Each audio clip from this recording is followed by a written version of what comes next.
پښتانه که سره واړه یا وخوله شي پښتونخوا کې به بیا جنګ جګړې نه شي.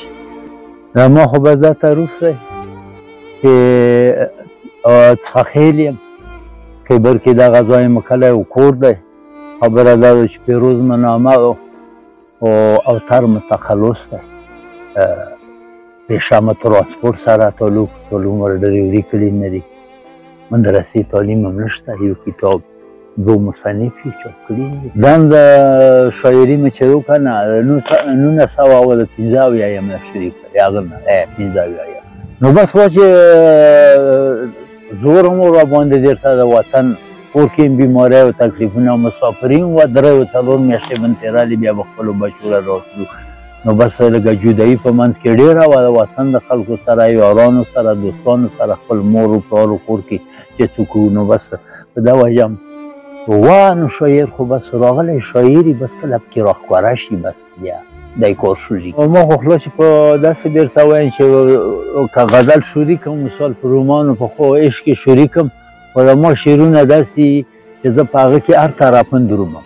څپه کې پښتانو په هغه باندې ما ته قافیه میلاوېده وه، ما پکې کوم خیال ځایلی شو.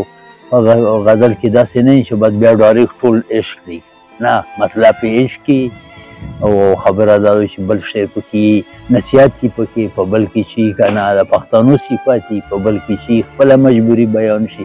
خو په غزل کې زه دا برېښنه نستم چې په یو موضوع مو بس د سر نه شروع کړو تر اخره پورې به زه په دغه ځای کې راځم، نه چې په کوم طرف ما ته قافیه میلاوېږي څه خیال ویله راوړی شم بیا په هغه باندې.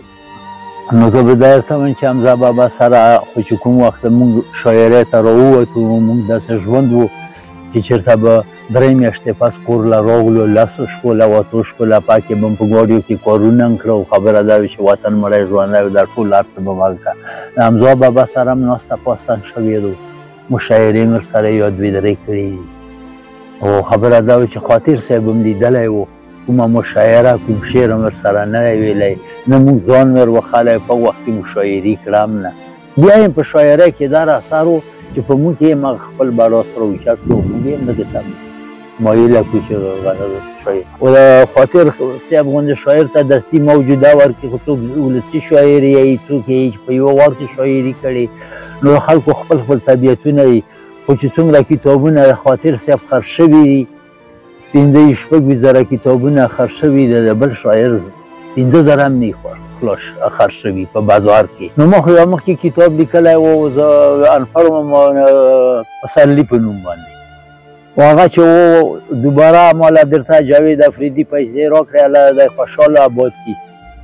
نو ما هغه کتاب هم ورسره حواله کړم، داسې ځان نه مې نه شو چاپلی، غلطۍ وې پکې، خو زه په پوهېدم نه چې بیا کله ما چاپ کړو ما ته هغه غلطۍ خلکو په ګوته کړې.